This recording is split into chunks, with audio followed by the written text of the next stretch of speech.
What is going on, everyone, and welcome back to Video Game Inbox. In today's video we're going to be checking out a brand new game called 2AT.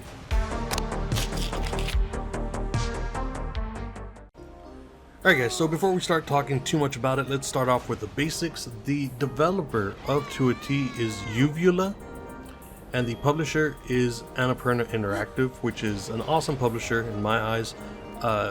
They've put out plenty of indie games that I absolutely love. So a whole lot of the time, if I see a game coming out by Annapurna, I'll usually check it out. And in this game in particular, once I saw the art style and the concept of what the game is, I knew that I was going to play it as soon as it came out. Now the price for the game is going to be $20, but if you pick it up today or within the next few days, you can get it at a discount. And it's also available on Xbox Game Pass, which is where I'm playing it right now. So in 2AT, you play as a young teenager, and it's actually pretty cool because you get to create your own character. So you can choose their skin tone, their hair, and then whether or not they're a boy or a girl.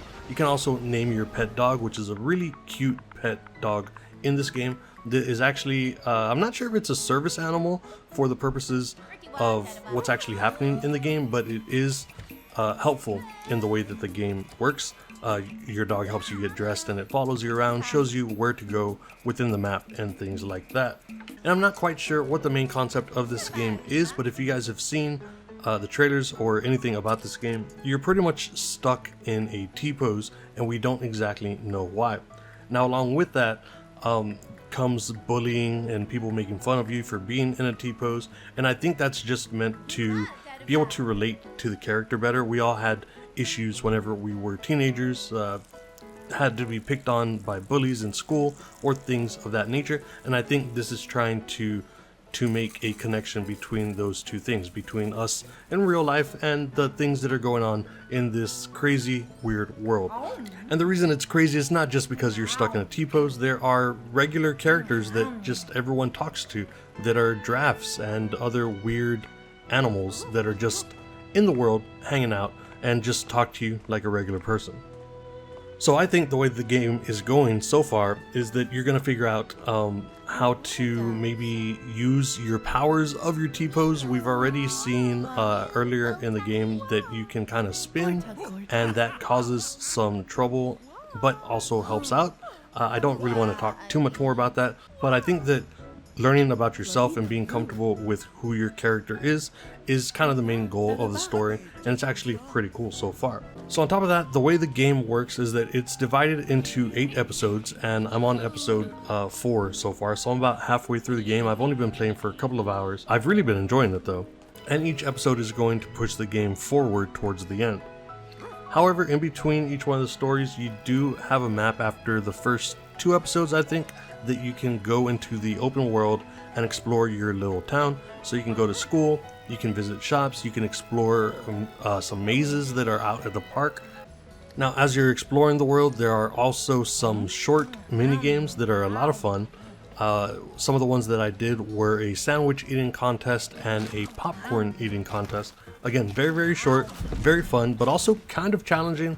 You're gonna have to do it more than once if you want to get in the first place, and you are going to need to get first place if you want to pop all the achievements, which is something that is important to me for the indie games that I play. Talking about achievements and stuff, this game does look like it's 100%able. If you're playing it on Xbox or if you're playing it on PlayStation, you could probably get the Platinum Trophy for this game. And it's just a game that the first time I saw it, I thought it was cute. I liked the concept of it. I don't know why we haven't had a game with a character stuck in T-pose yet, but I like the idea behind it, and I really just like the art style. And of course, I love indie games, so I knew I was going to make a video for this. And while I'm not all the way through yet, I do plan on playing it all the way through to completion. And again, I'm playing it on Xbox. I'm planning on trying to get all the achievements as well. But I just wanted to share this video with you guys because I think that there are so many games that come out on a daily basis, and there's a lot of really good indie games that just get overlooked because they're not your AA games or your AAA games. But I think that this is actually going to be a good one, and like I said, I'm about halfway through so far, and I'm really enjoying it. So I want you guys to go and check this out if you think you might like it. The gameplay is very chill, the story is cute and quirky, and it's just got like this relaxed vibe to it, even though it is telling a story about the struggles of being different from everybody else. So if you've got time and if you're looking for a fun indie game to jump into, I recommend To a T. Go and check it out. Like I said, it's available everywhere and currently available on Xbox Game Pass as well. So if you're subscribed to that, you already have it. Go and download it, check it out, and let me know what you guys think in the comments. With all that said, I've got a lot of other games that I need to check out, possibly make videos for, and with Steam Next Fest coming up very soon, there's going to be a lot more games to be checking out soon as well.